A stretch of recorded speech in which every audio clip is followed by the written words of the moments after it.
Hello students, তো কেমন আছো তোমরা সবাই? আশা করি সবাই ভালো আছো। সো আজকের ভিডিওটি আমাদের ক্লাস 10 এর ওয়ার্কবুকের চ্যাপ্টার 4 অর্থাৎ দ্বিঘাত সমীকরণের লাস্ট ভিডিও হতে চলেছে। সো আমরা লাস্ট যে গত ভিডিওতে 17 পর্যন্ত করেছিলাম, আজকে 18 থেকে স্টার্ট করব। স্টার্ট করার আগে আমি তোমাদের বলতে চাই যে আমার যে টেলিগ্রাম চ্যানেলটা আছে এটা তোমরা নিশ্চয়ই জয়েন করবে। তোমাদের যে প্রবলেমগুলো আছে তোমরা ওই টেলিগ্রাম চ্যানেলে আমাকে বলতে পারো, আমি সেম ডের মধ্যে ওটা সলিউশন দিতে চেষ্টা করব, ঠিক আছে? সো চলো আজকে স্টার্ট করি 18 নম্বর কোশ্চেন থেকে। 18 নম্বর কোশ্চেনটা কি? 18 নম্বর কোশ্চেনটা হচ্ছে যে স্থির জলে নৌকার গতিবেগ 8 কিলোমিটার/আওয়ার, মানে 8 কিলোমিটার প্রতি ঘন্টা, ঠিক আছে?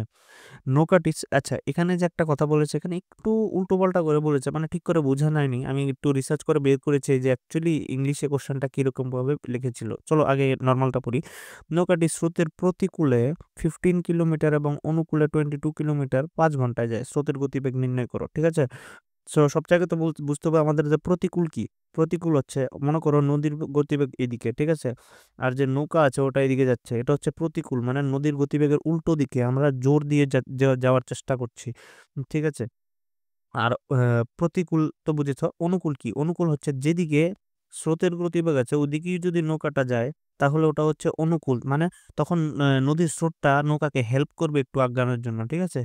তো এখানে বলেছে কি যে সে 5 ঘন্টা সময় ছিল, 5 ঘন্টার মধ্যে যে যতটুকু যায় তার মধ্যে প্রতিকূলে যায় 15 কিলোমিটার আর অনুকূলে যায় 22 কিলোমিটার, এতটুকু যেতেই ওর 5 ঘন্টা সময় লেগে গেছে, এরকম একটা কথা বলেছে অ্যাকচুয়ালি, যেটা এই বাংলাটা পরে বোঝা যাচ্ছে না, আমি ইংলিশ থেকে এটা বের করেছি।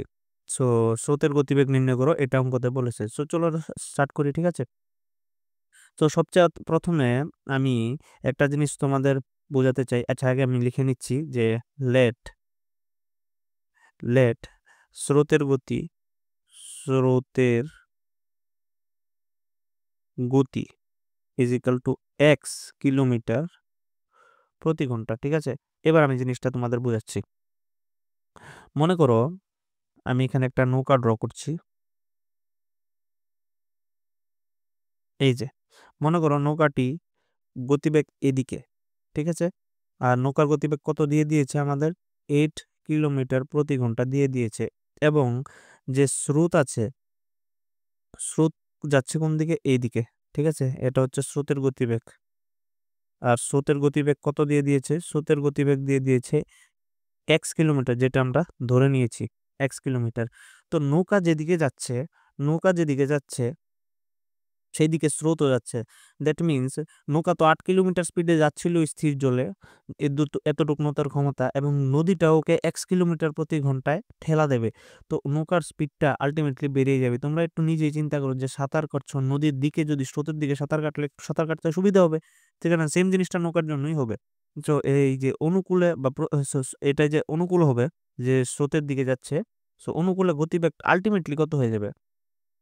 আলটিমেটলি অনুকূলে গতি হবে নৌকার গতিবেগ কত হয়ে যাবে? আমি নৌকার সঙ্গে লিখছি এটা, তাহলে বেটার হবে।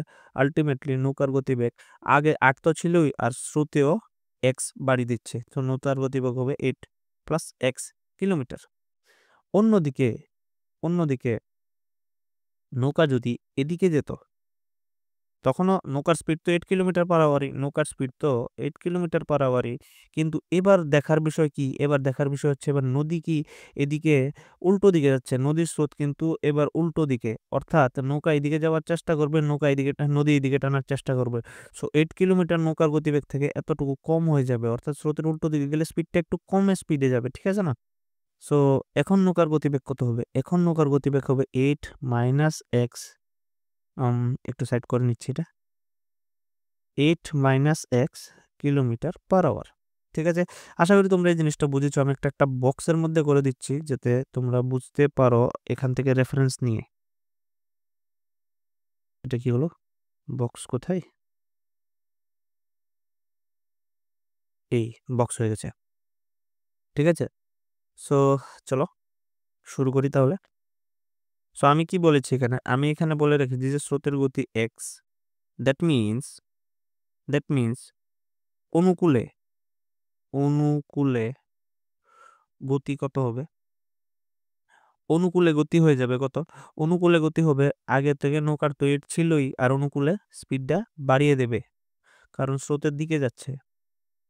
এবং প্রতিকূলে কত হবে, প্রতিকূলে কত হবে গতি 8 কিলোমিটার আগে থেকে ছিল, স্রোতের উল্টো দিকে তো উল্টো দিকে যাচ্ছে, তো স্রোতে স্পিডটা কমিয়ে দেবে। So 8 minus x kilometre per hour হয়ে যাবে এখানে, ঠিক আছে। এবার এবার একটু কথা হচ্ছে এখানে আছে যে দিয়েছিল কি যে যে প্রতিকূলে কতটুক গিয়েছিল, 15 কিলোমিটার, ঠিক আছে। আমরা প্রতিকূলের স্পিড জানি এত, প্রতিকূলে কতটুক গিয়েছে এটা জানি। তাহলে আমি এই দুইটো থেকে এটা বার করতে পারবো যে প্রতিকূলে টোটাল কতক্ষণ চলেছে, ঠিক আছে না, এটা বার করতে পারবো। কিভাবে বার করব? তার জন্য আমি এখানে একটা নর্মাল ফিজিক্সের ফর্মুলা ইউজ করব। ফর্মুলাটা কি? ফর্মুলাটা হচ্ছে আমরা জানি স্পিড মানে গতি is equal to distance by time. অর্থাৎ আমাকে একটা জিনিস বলো তোমরা, তাহলে টাইম কি হবে? টাইম হবে ডিস্টেন্স তো উপরে থাকবেই আর স্পিডটা নিচে চলে আসবে, ঠিক আছে না। টাইম উপরে গেছে, স্পিড নিচে আসে। এটাই তো হচ্ছে টাইমের ফর্মুলাটা, ঠিক আছে না। আমাদের কাছে এখানে অঙ্ক কি আছে? আমাদের কাছে স্পিড আছে, ডিস্টেন্স আছে, তো আমরা টাইমটা বের করে নেবো এখান থেকে, ঠিক আছে না। এটাকেও আমি একটা বক্স করে দিচ্ছি, হয়ে গেছে বক্স। এবার এবার এখানে সুন্দর করে লিখি, দেয়ারফোর অনুকূলে সময় লেগেছে, অনুকূলে সময় লেগেছেও দরকার নেই, আমি অনুকূলে সময় লিখে দিচ্ছি, T1 ধরে নিই এটাকে। সো ডিস্টেন্স অনুকূলে কত, 15 গিয়েছিল অনুকূলে, অনুকূলে গিয়েছিল 22 কিলোমিটার। সো এটা তো 22 হয়ে যাবে, 15 হবে না।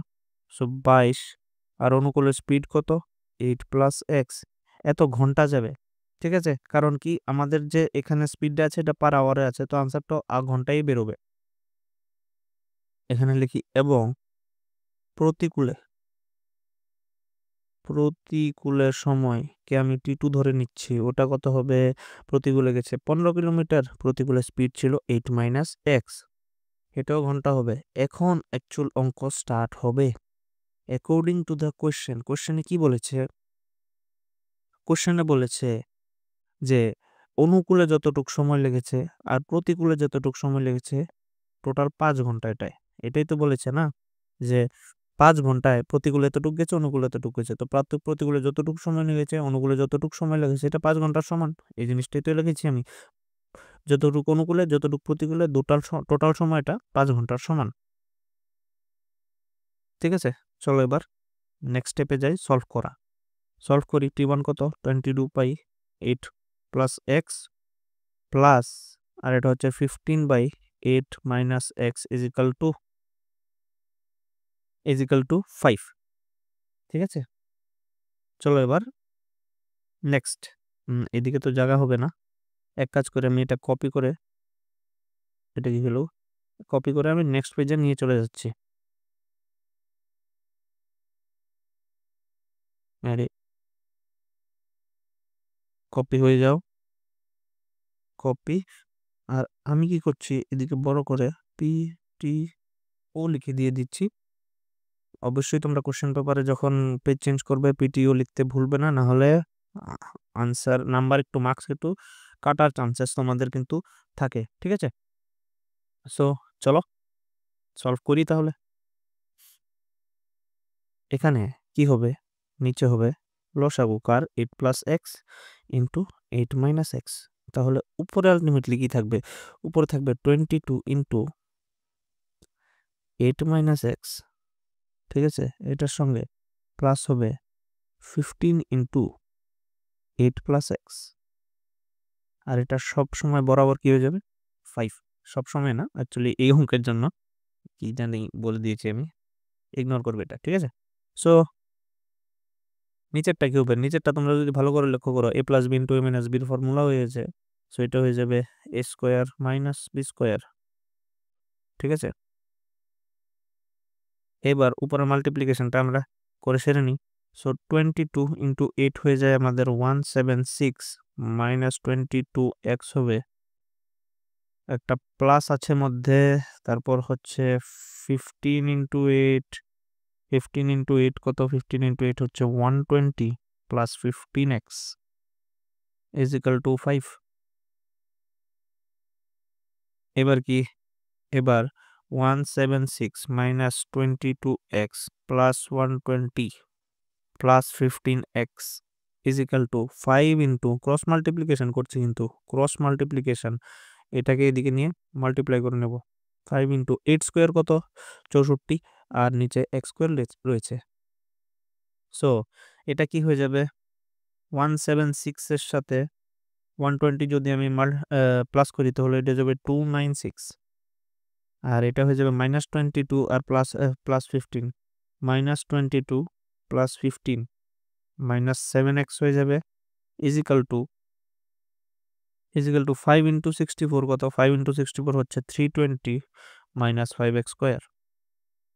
সবগুলো একদিকে নিয়ে চলে যাচ্ছি, plus 5x square minus 7x square না, 7x হবে শুধু, 7x আর মাইনাস 320 হবে এখানে, মাইনাস 320 আর 296 আগের থেকে আছে is equal two 0। So 5x square minus 7x, 5x square minus 7x minus 320 plus 296 হবে মাইনাস 24। যেহেতু নাম্বারগুলো ছোট আমরা মিডল টার্ম ফ্যাক্টরই করে নিচ্ছি। এখানে মিডল টার্ম ফ্যাক্টর যদি আমরা করি, এর ভ্যালু কত? এখানে 5, সির ভ্যালু কত? -24। সো a ইন্টু সি কত হচ্ছে? 5 ইন্টু -24। সো এটা হয়ে যাবে -120। সো কেমনে হবে? আমরা লসাগুটা করে নিচ্ছি। এখানে 120কে 2 দিয়ে ভাগ করলে 60, 2 দিয়ে ভাগ করলে 30, 2 দিয়ে ভাগ করলে 15, আর মধ্যে আছে 7। তো এটা তো দেখতেই বোঝা যাচ্ছে, আর 3টা 2 আছে, 2 ইন্টু 2 ইন্টু 2 মানে 8, আর এদিকে হচ্ছে 15, তো 15 মাইনাস 8 হয়ে যাবে। ঠিক আছে না? যেহেতু আনসার মাইনাসে এসছে তো মিডলে কিছু মাইনাস করেই লিখতে হবে। সো কি করছি আমি? বাকিটা এদিকে কন্টিনিউ করছি। আর কি করব? 5x স্কোয়ার মাইনাস আছে একটা, ঠিক আছে, -7x, তো এই জন্য মাইনাস দিয়েছি। আর 7 এর জায়গায় কিছু একটা মাইনাস করতে হবে। কেন মাইনাস করতে হবে? কারণ এখানে যে আনসারটা এসেছিল আমাদের এসির ভ্যালু, এটা -120 এসেছিল। ওকে, 7x আর এদিকে কি ছিল? -24, -24 ইজ ইকাল টু 0। তো 7x কে কিভাবে লিখবো আমরা? 15 মাইনাস 8, তারপর কি হবে? তারপর হবে 5x স্কোয়ার। আচ্ছা, আমি এটা একটা ব্যারিয়ার দিয়ে দিচ্ছি।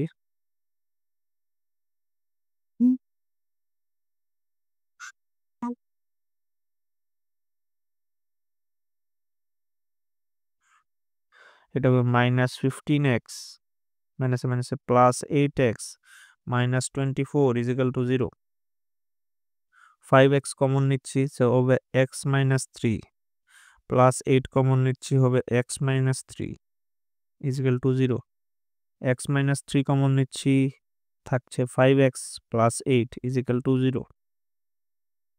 হয় x minus 3 is equal two 0, অর্থাৎ x ইজ ইকাল টু 3, নয় 5x plus 8 is equal two 0,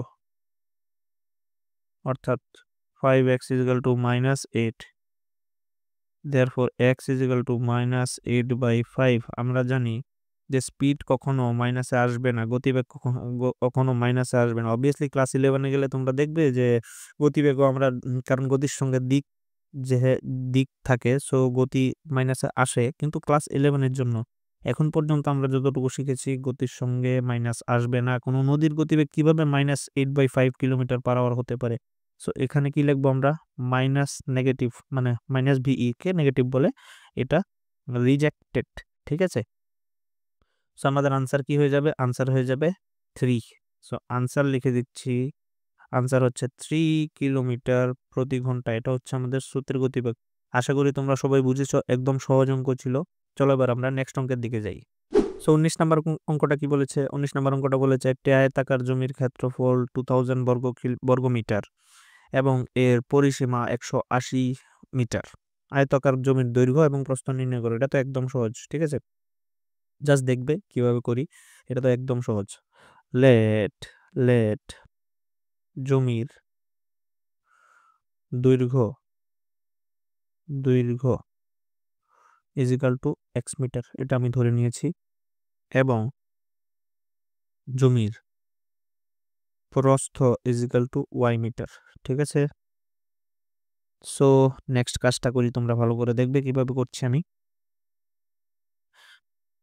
according to the কোশ্চেনে কি বলেছে, পরিসীমা, পরিসীমা কত বলেছে, পরিসীমা দেখো কোশ্চেনের মধ্যে পরিসীমা 180 মিটার বলেছে। তো আমরা জানি যে আয়তক্ষেত্রের পরিসীমার সূত্র কি, 2 ইন্টু দৈর্ঘ্য প্লাস প্রস্থ ইজিক্যাল টু 180 মিটার হবে এখানে।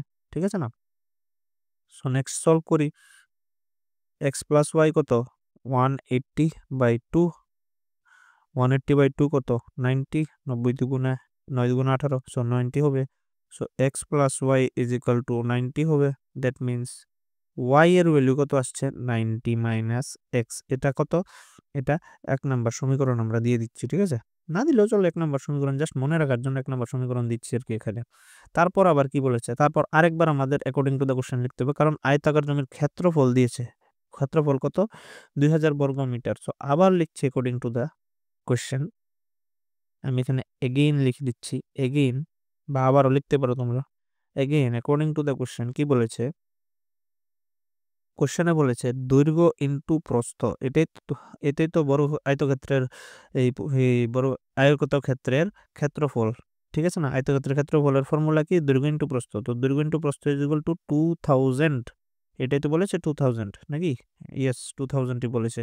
সো এরপরে কি হবে, এক্স ইন্টু ওয়াই এর ভ্যালু আমরা জাস্ট বের করেছি কত, 90 minus x is equal two 2000। এখানে ব্র্যাকেটে লিখে দিচ্ছি ফ্রম 1, মানে 1 নং সমীকরণ থেকে। তো এটা কি হয়ে যাবে, 90x minus x square is equal two 2000। ঠিক আছে, সো একটা আমি টান দিয়ে এটা নেক্সট স্টেপে নিয়ে যাচ্ছি, এদিকে এই দিয়ে দিলাম। সো নেক্সট স্টেপটা কি হবে এখানে, নেক্সট স্টেপটা হবে সবগুলো এক সাইডে চলে আসবে। সো এখানে মাইনাস এক্স স্কোয়ার হয়ে যাবে, প্লাস 90 আছে, আর এই দিক থেকে 2000 চলে আসবে। ঠিক আছে, সো 2000 চলে আসবে, এটাকে কি লেখা যায়, মাইনাস 2000 হয়ে যাবে এটা। ভালো করে দেখো, এখানে আমরা কি করতে পারি, মিডল টার্মও করতে পারি, আর কি করতে পারি, দ্বিঘাত সমীকরণের সূত্র করতে পারি। মিডল টার্মটা আমরা করছি এখানে, এর ভ্যালু কত মাইনাস আছে, সো একটা -1 লিখবে, আর সি এর ভ্যালু কত -2000। সো এ ইন্টু সি আমার এখানে কত আসছে, -1 ইন্টু -2000, তো এটা কি হবে +2000, অর্থাৎ মিডলে কিছু একটা প্লাস করতে হবে এখানে।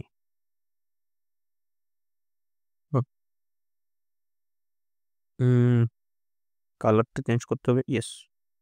So minus x square plus 90-র জায়গায় আমি একটা গ্যাপ ছাড়ছি, কিছু একটা প্লাস করতে হবে এখানে, -2000 ইজ ইকুয়াল টু 0।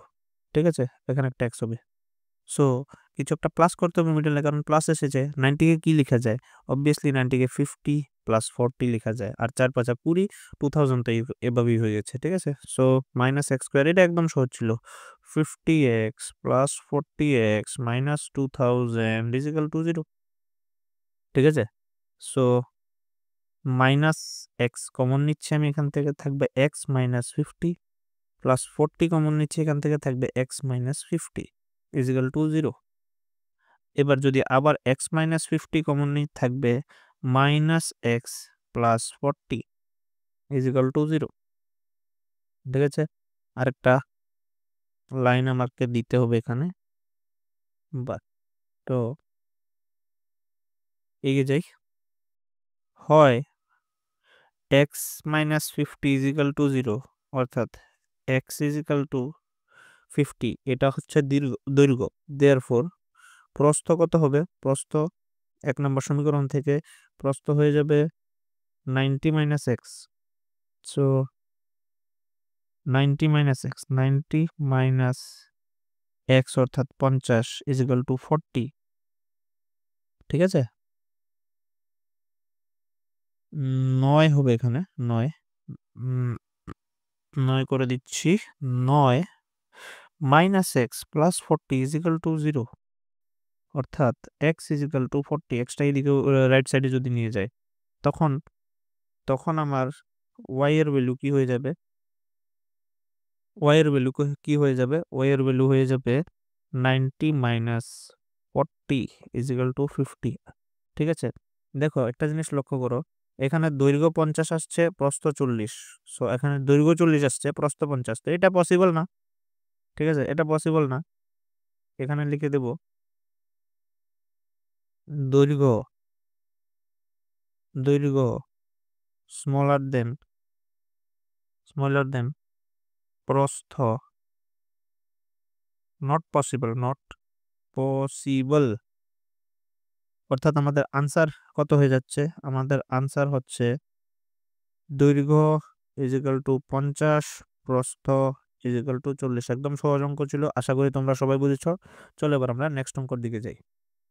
তো এখন 20 নম্বর অঙ্কটি কি? 20 নম্বর অঙ্কটিতে বলেছে দুটি ক্রমিক 3-এর গুণিতক নির্ণয় করো যাদের গুণফল 270। ঠিক আছে, ক্রমিক বলেছে, 3-এর গুণিতক বলেছে, দুটো জিনিস আমি জানি অনেকের প্রবলেম হয়, এই দুটো জিনিস কি বলেছে, তো আমি এটাকে সুন্দর করে লিখে দিচ্ছি। ক্রমিক কথার অর্থ কি? ক্রমিক কথার অর্থ হচ্ছে জাস্ট পরের, জাস্ট নেক্সট। ঠিক আছে, ক্রমিক কথার অর্থ হচ্ছে জাস্ট নেক্সট। আর গুণিতক কথার অর্থ কি? গুণিতক কথার অর্থ হচ্ছে নামতা। ঠিক আছে, অ্যাকচুয়ালি নামতা না, মনে রাখার সুবিধার জন্য নামতা আমি লিখে দিচ্ছি। দ্যাট মিনস 3-এর গুণিতক মানে কি? 3-এর নামতার মধ্যে যে যে জিনিসগুলো আসবো, 6, তারপরে 9, এগুলো সবগুলো 3-এর গুণিতক। ঠিক আছে, মানে অবভিয়াসলি আমি নামতা 10 পর্যন্ত বলছি না, 10-এর পরে যা যা করা যায়, 11, 12, 13, 14, মানে 3 ইন্টু 11, 12, 13, 14, 15, 16, যাই আনসারটা আসে ওইটাই 3-এর গুণিতক। বুঝাতে পারছি তোমাদেরকে। এবং ক্রমিক কি বলেছে? ক্রমিক বলেছে, ক্রমিক কথার অর্থ বলেছে, মনে করো 3-এর গুণিতক একটা কি, উম এটা একটা 3-এর গুণিতক, তারপরে এটা একটা 3-এর গুণিতক, তারপরে এটা একটা 3-এর গুণিতক। এর মধ্যে ক্রমিক কথার অর্থ কি? Just next. এটা একটা 3-এর গুণিতক বলেছে, তো এটা একটা 3-এর গুণিতক। ক্রমিক কথার অর্থ হচ্ছে জাস্ট নেক্সট।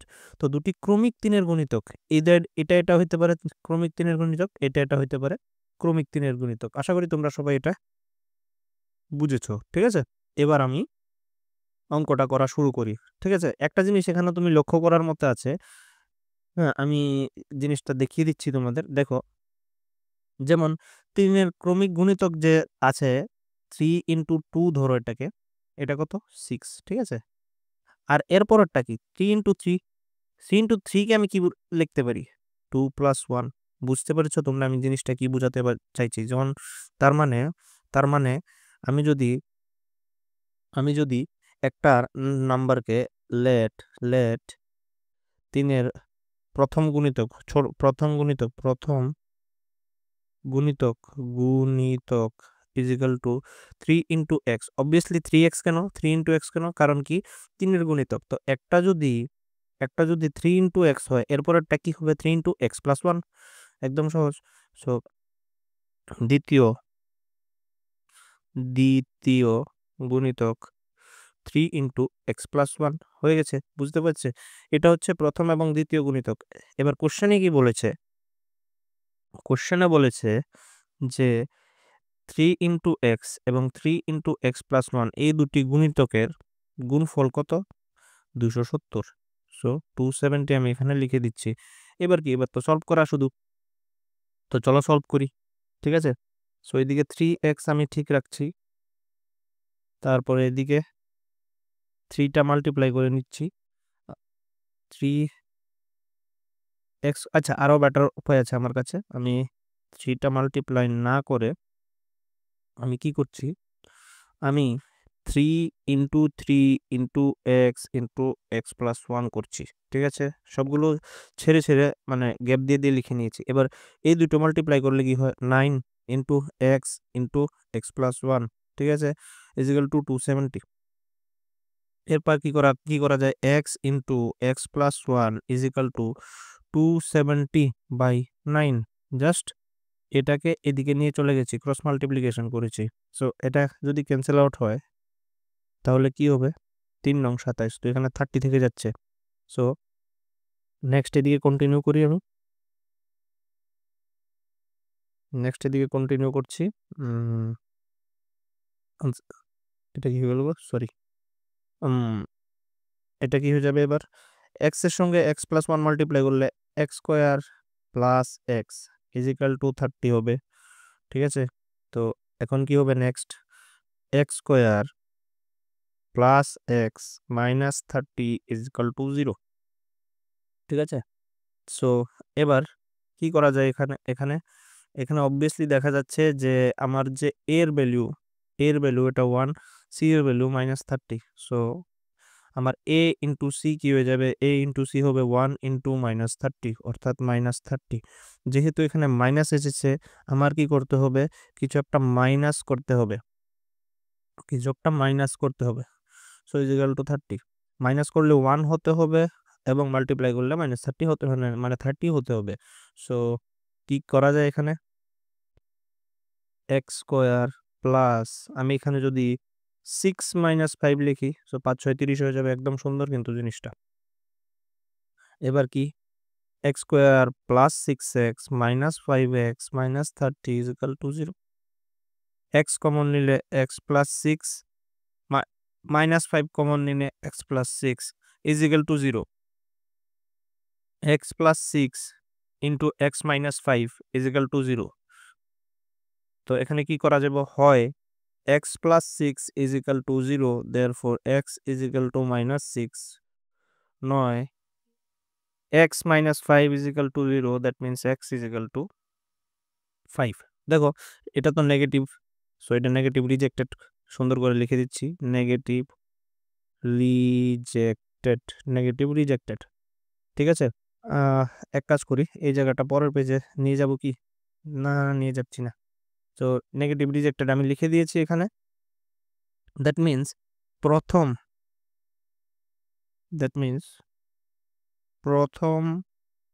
গুণিতক কত, প্রথম গুণিতক 3x অর্থাৎ 3 ইন্টু 5 অর্থাৎ 15, দ্বিতীয় গুণিতক 3 ইন্টু এক্স প্লাস 1 অর্থাৎ 3 ইন্টু 6 অর্থাৎ 30। সো আমাদের আনসারটা কি হয়ে গেছে, আমাদের আনসার হয়ে গেছে 15 ইন্টু, সরি 3 ইন্টু 6 তো 30 না, 3 ইন্টু 6 18 হয়ে যাবে, 18, সরি মাই মিস্টেক, 18। সো একদম সহজ অঙ্ক ছিল, আশা করি তোমরা সবাই বুঝেছো। আজ এই অঙ্কটার সাথে আমাদের যে ক্লাস 10-এর ওয়ার্কবুকের চ্যাপ্টার 4 সম্পূর্ণ শেষ হয়ে গেছে। তো দেখা হচ্ছে আবার নেক্সট ভিডিওতে, নেক্সট কোনো ওয়ার্কবুক নিয়ে বা অন্য কোনো চ্যাপ্টার নিয়ে। So thank you very much. যদি পছন্দ হয় তবে লাইক করবে, শেয়ার করবে বন্ধুদের সাথে।